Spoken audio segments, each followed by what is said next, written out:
Creamer Media's Mining Weekly is interviewing Andrew van Zyl, the Managing Director of SRK Consulting, which celebrates its 50th anniversary this year. I'd like to kick off, because of your SRK's huge background in mining. Can you give us some insight into this evolution towards environmental sustainability and also responsible sourcing? My sort of formal involvement in mining began in 1994, where I first started with Anglo Coal as a learner official. And it's been interesting how during that time, I've experienced it as each year we've better understood the externalities associated with mining. Started with an appreciation of minimizing the environmental impacts that mining had, and so it started with measurement of runoff, but it was very much a sort of a functional. Somebody took some measurements and sent them through to the lab and had a look whether discharge water exceeded certain limits, but it's really grown to where we've consistently sort of understood better and better how we impact on the environment, but in much more detail. Now it truly is a science. So we understand much more about the impacts that we have on air quality. We're understanding our carbon footprints. We're understanding the impacts that we have on groundwater and surface water. We understand how we affect neighboring properties, how we affect communities. Water now, we don't just talk about water supply and water availability. We talk about water stewardship, and we understand how we as a region participate in and impact each other's water supply and quality. We're making this consistent progress towards a deeper and more thorough understanding of our impacts, and how we sit within so that's how we sit within our natural environment. As we moved through this process, we began to have a much keener appreciation of our social context. I guess you could probably say it started with labor legislation, and workers' rights and health and safety. And then we branched out. I remember quite well Anglo's focus on antiretrovirals and provision of antiretrovirals, and how that started as something they wanted to do for their workforce.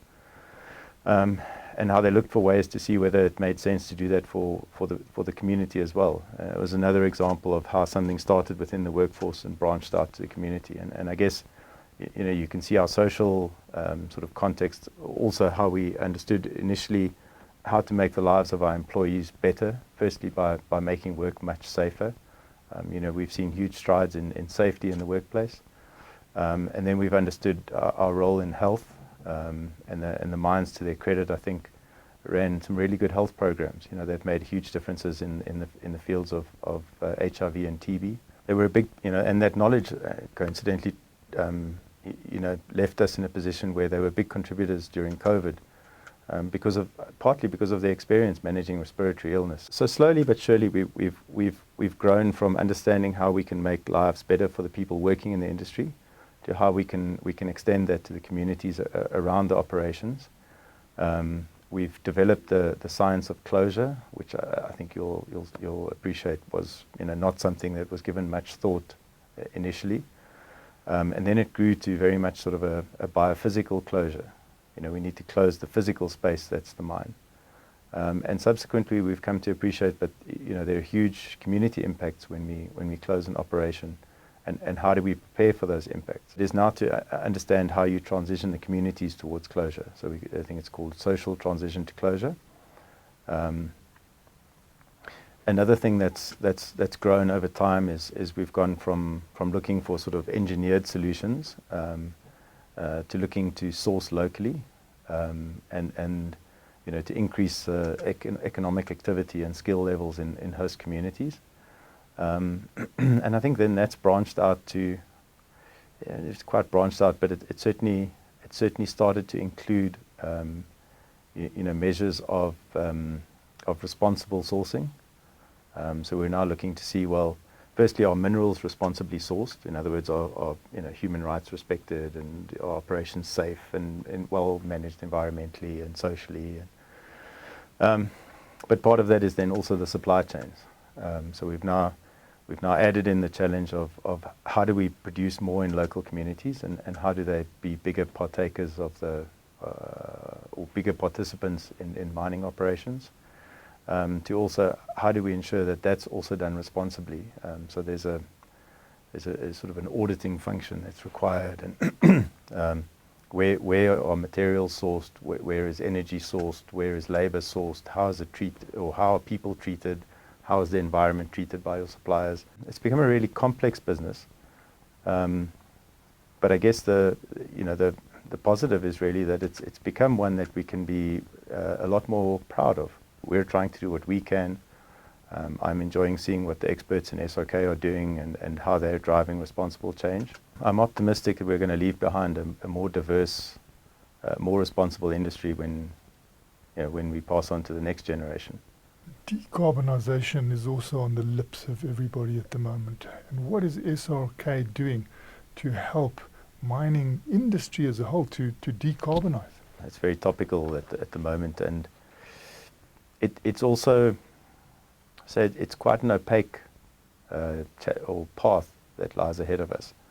I think what we're seeing is industry working very hard to come up with options. So there's a process that gets followed. Options get identified that can eliminate aspects of our emissions, or emissions associated with certain aspects of mining. So whether it's trucking, whether it's crushing, whether it's electricity. So we slowly identify alternatives that have a smaller carbon footprint, and I guess make less of an impact on our environment and our community. Where we've seen rapid strides is in the renewable energy space. And I think if you think that things like solar panels and batteries have been around for some time, but if you think of the rate of development and the increasing competitiveness of renewable power and storage, that's typical of the kinds of paths that we'll see in other areas. So where we're seeing now, we're seeing the development of hydrogen fuel as an alternative. We're seeing the development of battery vehicles. But many of those haven't yet got on a path where we're seeing exponential improvements in cost, efficiency, availability. So there is a way to go with some of the technologies required. We need to have confidence in the capital cost associated with a new truck, the operating cost associated with a new fuel, the availability, the reliability. So these are things that, so not only do we need to develop the technology and have the option, but we also then, because of the way we've structured the industry to give investors a bit more confidence, we also then need a substantial amount of confidence in the actual performance of the technology over time. We need to know that the truck will be delivered as specified at the cost quoted, and perform as per the specs. Technologically, the mining industry is advancing. They're going into innovative territory. How do you assist the industry with that? A lot of the innovation that we're trying to do it would be to increase the confidence in designs. A number of our clients are less profitable than they were a year or two back, but have the same goals in terms of securing their facilities and making sure that they can confidently say to the community that you're not at risk because of our operations.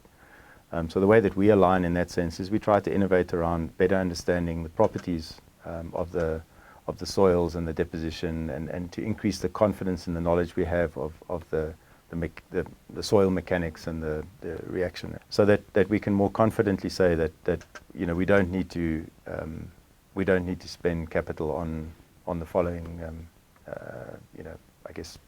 safety interventions, without compromising the confidence we have that the community is not at risk.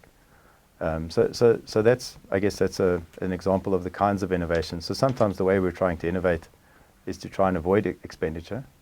We're trying to innovate in how we understand things, and how we calculate things, and how we convey to the client where the risks are and where we have confidence and where we're uncomfortable with something, such that it minimizes the amount of activity. And then in other places, you're obviously looking to innovate, whether it's through mine design or layouts or approaches. You're looking to innovate to reduce the amount of material moved to make mining more likely. You're also looking to reduce the amount of waste stripping, for example, because that is a form of decarbonisation. So if we can better calculate slope angles and we can increase the confidence in our calculations, then we can increase slope angles and reduce the amount of waste that's removed.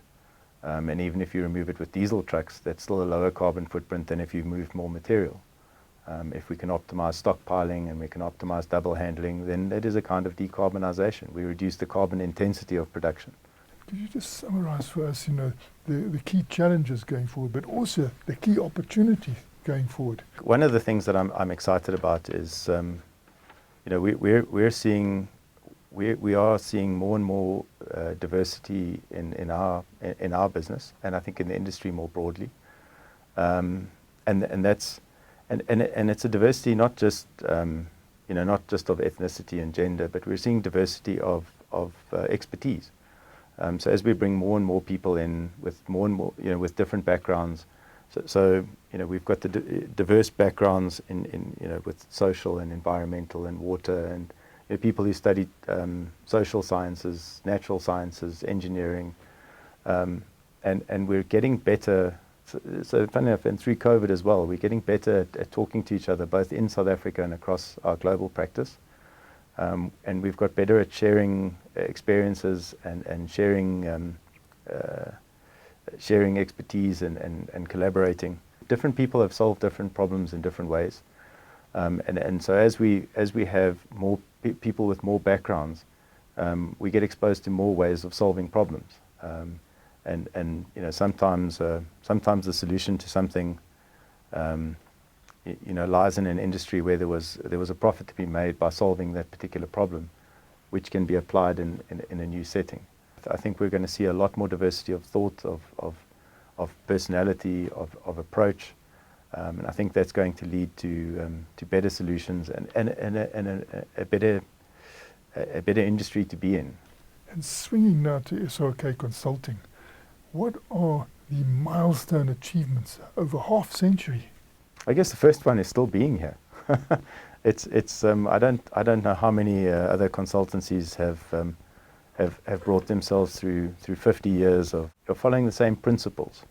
There's many things that don't change. If you pick something up, then back yourself, share it politely, and you need to contribute your expertise, whichever level of the organization you're at.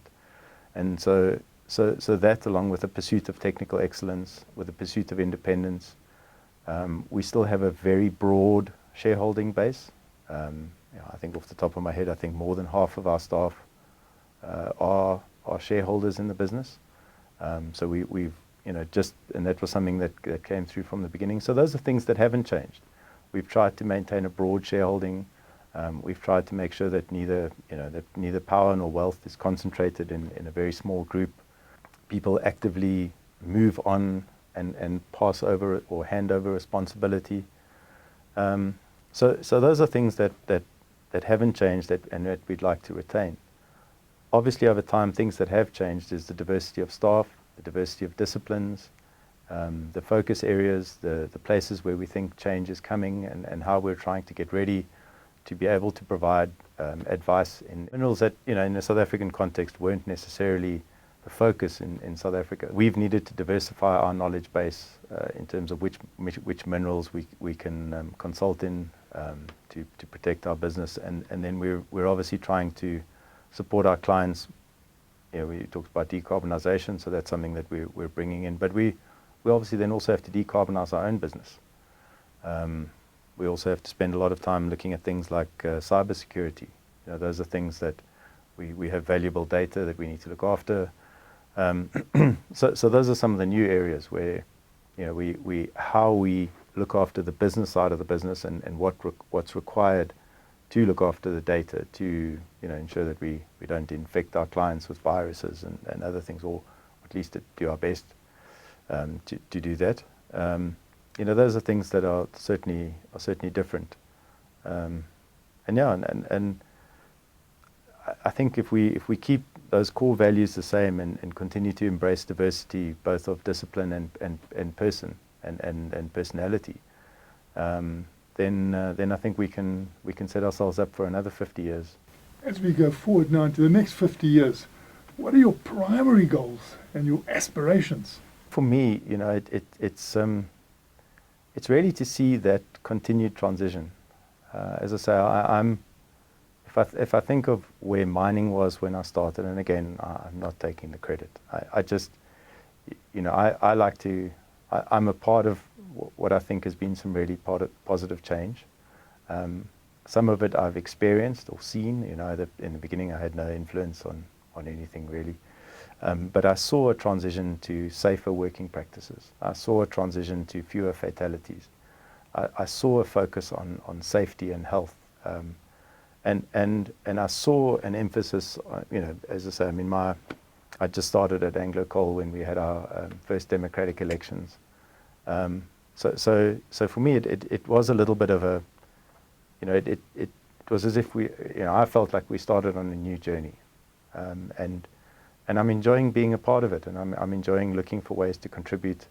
And I think we as a company are doing that as well. I think we're enjoying being part of a transition. We're enjoying seeing different people come into the industry. We're enjoying, seeing it no longer be a white male-dominated industry, although we're still probably overrepresented.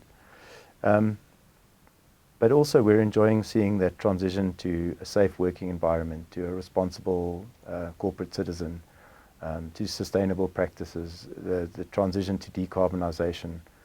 I'm enjoying those things that I see others driving, and I'm enjoying being able to drive some of those things myself. And I'd certainly like to look back. I don't think it's realistic that I'm going to look back in 50 years. But I'd certainly like to think that when I do leave the industry, I'll be able to see this transition where we're leaving behind a safe workforce, a diverse workforce, and a responsible business that has that's a respected member of the business community, and that is welcomed by society. That where there isn't inherent opposition to our activities, because we've been seen to facilitate a positive change, both in labour practices, and also just in how society is able to achieve its goals. We don't decide for society what goals it should pursue, whether it should decarbonize, whether it should drive diesel cars, petrol cars. All we can do is facilitate the change that's desired. But I believe that we'll be able to look back and say, well, society saw that we were willing participants, and we were proactive participants, and we made it possible. So maybe that's an idealistic view, but that's my hope. That was Creamer Media's Mining Weekly, speaking to Andrew van Zyl, the Managing Director of SRK Consulting, which turns 50 this year.